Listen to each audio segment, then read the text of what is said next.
15 minutes for us to say goodbye for now, but we're back to make sure that we highlight briefly for you how the week has been transpiring in regards to the world of business. I'm Jerome Paul Sonko here with Andrew Berige, Smart Means Business, Friday the 28th of April 2023. Andrew, the week, as we're summing it up, how has it been in regards to business? What are the stories that have actually been making headlines throughout?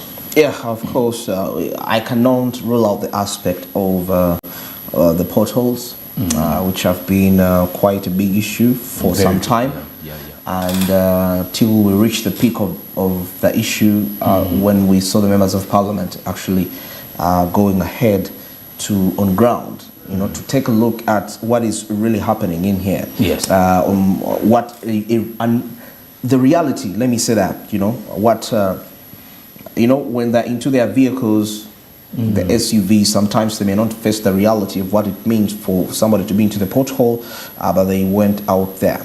Now, still, as a result of that, there was a statement that was released here during when you see that when the Committee of Parliament carried out a sample of selected roads, the ones which really need some serious rehabilitation, the likes of 60th Street, industrial area, there is Namawongo, Muyenga Takyo, St. Barabbas Road, Kabalagala, Zambia, then Queensway, Rashid, Kamis, you know, and quite so many that need to be maintained really efficiently to ensure that, you know, transportation is okay in the country because it's a major driver when it comes to economic growth and development, quite something very key. Now, we still see further in this that a report from Kampala City Council Authority has a total road network of 2,110 kilometer roads, which 654 are paved, and we see that 1,400 and it's 1,456 unpaved actually. And most of the city's roads were constructed over 35 years ago. Yeah, so all that rage needs to really be put into some sort of great consideration for that. I don't know what's your take on that regarding the potholes. I remember when you told me something that it seems like somebody came and dug deliberately with a hole, and that is because they look so they look really huge. They look huge. They look really huge. Very. If you come to think of it now, look for example, some of those potholes. You see, surprisingly, what is funny about it is the realistic part of this incident is we are really shameless. As a country, and we are really okay with the fact that our roads are in that state. We are comfortable in that. Because I've actually come to see, we have an issue of the Mandela National Stadium that is yet to be constructed and re-maintained and everything. Yeah, because there are some works going on there. And then one of the biggest worries is that there is a road that is actually heading to Nambole via Chireka, and it has a very huge pothole. Okay. It does not seem to be a very, you know, it doesn't actually seem to be like it's going to be worked on in the next few days or months. Actually, I think I saw that one. And those are not just the only ones. Yeah. The funny part is that these particular roads are in the most sensitive parts of the city. Exactly. It is actually the reason as to why we have a lot of traffic jam lately. Because we have tight roads and we have too many vehicles in the capital. Exactly. So that means everyone is rushing to utilize the space. Perfect. So vehicles that actually leaving town are using the same route. Vehicles that actually going into town are using the same road. And now the road is filled up with potholes. And people are trying to dodge. So that means it is actually lessening productivity because of the time that is wasted during the entire situation. But when you look at the potholes, I think we really need to do a lot more better. A lot of that in the next financial year. And you know, in developed countries, they do now maintenance, which is quite a little cheaper, you know, because now they also have what they call recycle. They recycle the chorus, you know, they recycle that tarmac, whereby, for example, there are vehicles, they call them millers. You know, for example, if Kampala Road has a list of potholes, quite many, they come scrap off that tarmac, they heat it up, they take it back. It's actually pounded into some real powder. In just 30 minutes, when it's taken back, it's heated up much, then they press it back on the road. And before you know it, in 3 to 5 hours, it's already dry. The road can be worked on in the morning, like at 8, and by 3 in the afternoon, the vehicles are passing. And now that's quite much more cheaper, you know. But now, as some of the roads are beyond maintenance, now take a look at that. What are you covering there?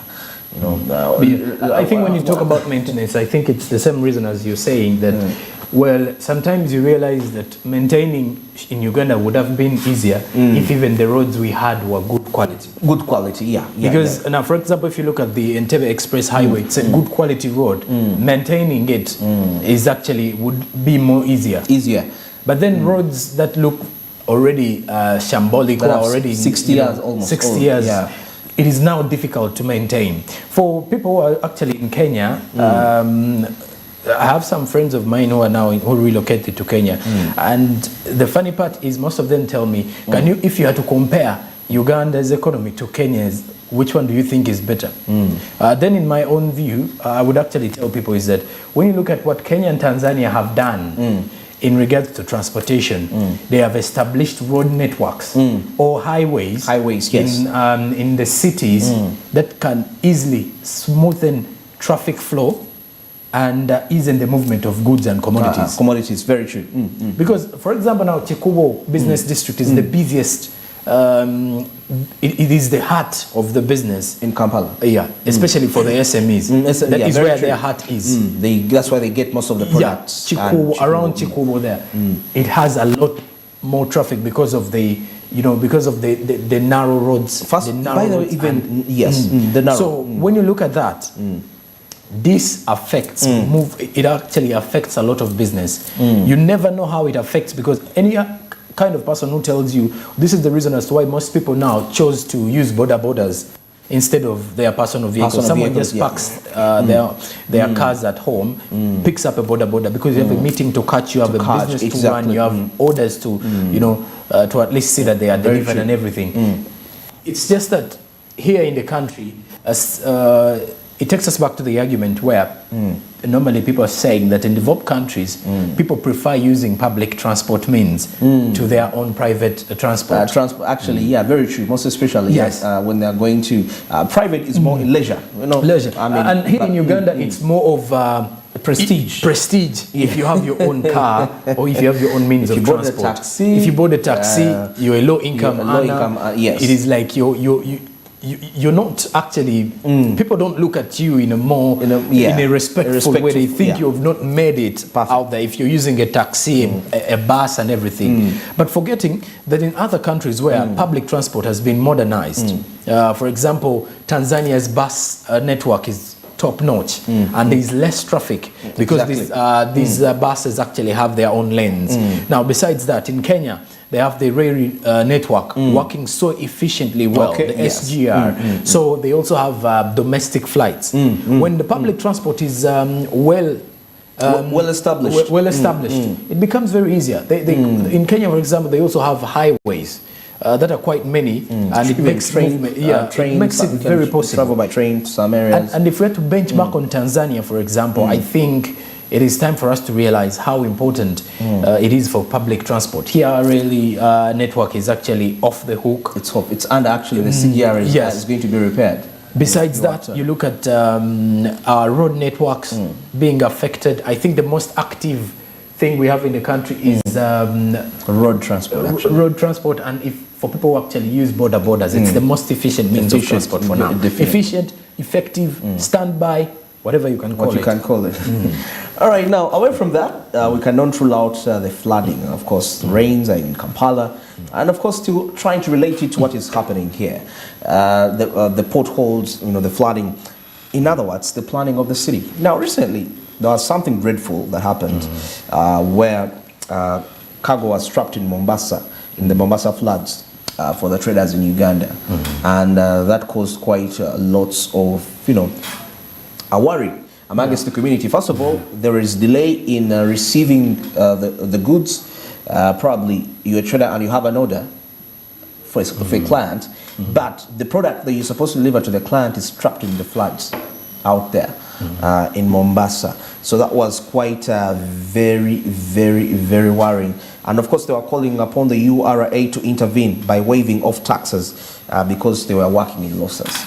You know, I saw some of them really passing on the grievances, but still away from the floods, which of the trapped products in Mombasa, there is also the flooding in town itself.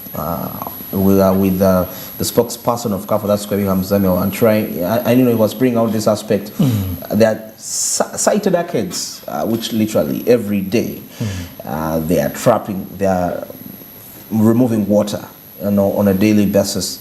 And you know, first of all, this is something very expensive to the city authorities because those are expenses incurred. We have maintain a challenge with our drainage system. Our drainage system, and I think I will still attribute it back to the planning, to how, you know, the city is being planned out there, and you know, because it's very vital. However much we are trying to foster development, settling in an area where water settles is quite not friendly, and it's quite absurd that it's what is happening. And the fact that since the authorities have not taken this as a great consideration, and this is demonstrated by how the city was designed, because we wouldn't be having those unnecessary floods, it still comes back to the private individuals that set up enterprises in any area, you know, swampy areas, and the fact that, of course, they pay some money, and the fact that also that the authorities were not able to mind about the planning of the city. That means they won't, the same authorities won't mind about private individuals in coming up and setting up structures, and that is really causing quite some lots of havoc. People are losing products. Actually, in some arcades, if you're closing, you have to put your products on the shelf up. Otherwise, most especially if you're unlucky and you're dealing in electronics. Let's give incidences where water enters and it is forceful and it's in position to throw down your, you know, I mean, that's quite a huge loss. If there are phones, those are millions of money you can't imagine. And remember, you have to pay taxes. So, yeah, that overall thing, it caused grievances amongst the traders regarding that. And right, as we're summing up, there's also something very crucial here to mention. That is something that was happening on social media. It started off on Monday. It was a drive-by Spire, that is Jim Spire on Twitter, who was actually initiating, the conversation was rotating around the Uganda health exhibition.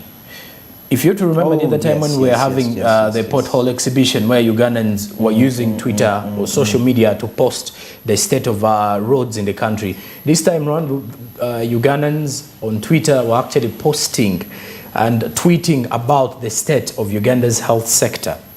And of course, I actually got to interact with the PRO of the Ministry of Health, that is Mr. Inebiona, and he told me he's up country because we wanted to have him here to discuss and at least break this down for us. Why are Ugandans complaining about the state of the nation's health system? Why are the hospitals in poor state? Why are nurses complaining? The working conditions are worse, lack of equipment, lack of facilities, lack of medical supplies, and all this. This is one of the key things that Ugandans have been putting out there, portraying. Actually, you see, last time when Dr. Ruth Acheng suggested mandatory contribution to health insurance, something which was okay and very vital. But like I always say, there are always the core factors. Now, I'm assuming this is implemented and thousands of Ugandans have paid for that mandatory health insurance fee. And that's the state. And the hospitals in which they are going to get the treatment, they are looking like that. Sometimes I feel like the ground not yet leveled. So these are things we really need to look deep into. I know that in the past weeks, there has been moves for health insurance, all these ways, you know, as one of the key factors to resolve the rising medical costs, which we are currently experiencing in the country. But it's absurd if we are trying to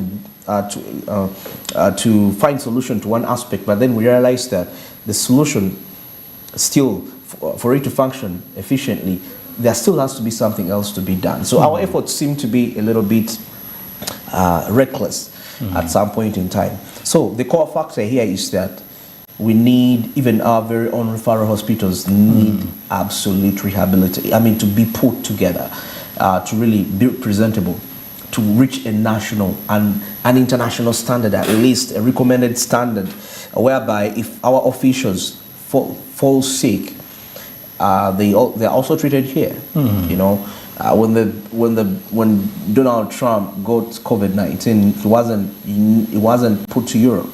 It's within there. I mean, the countries that would take them to Kenya, when their leaders are into, you know, serious health challenges, that it's finished there. Why? Yes. Stable health system put in there, and you know, also that reduces government expenditure when it comes to, you know, now, like, imagine money spent on these people, and some of them don't even make it at the end of the day, you know, and you've spent bills of money. So all that we've been doing about public expenditure with Pedson, you know, government spending too much. Polio has gone to include numerous activities in different sectors and production. Make it perfect at home. That you will avoid that. It's just expensive in the short run, by the way. All right. But in the long run, it saves you a lot. Indeed. And of course, now we do come to the end of Smart Means Business this very week. A week that did kickstart off promising highly. It is a salary week for most of the individuals. The month is coming to an end. Today is the 28th. By the time we shall return here, Monday will be fast. Simply because this month has got only 30 days on to it. But nevertheless, the month of April coming to an end, Sunday 30th. We wish you all the best for the weekend, and we hope you will be with us on Monday here on Smart24 Television. But please do remember to follow us on our socials. Twitter, Smart24 TV now. Facebook, Smart24 TV official. Instagram, Smart24_TV. I'm Jerome Paulson on Twitter, Facebook, and Instagram. And of course, I've been here with Andrew Berige. The website is www.smart24.tv/news. As we're leaving out though, remember to grow your investments and kickstart off your investment with the Zabo platform. *292# is the USSD code that you need to use to kickstart off your investment with the Zabo platform. Zabo says, my money, my future. Alltech East Africa does remind you to do something new. And of course, with something new can you do today? Invest in government bonds and other securities. There you have it. We wish you a good day and a blessed weekend. Good morning.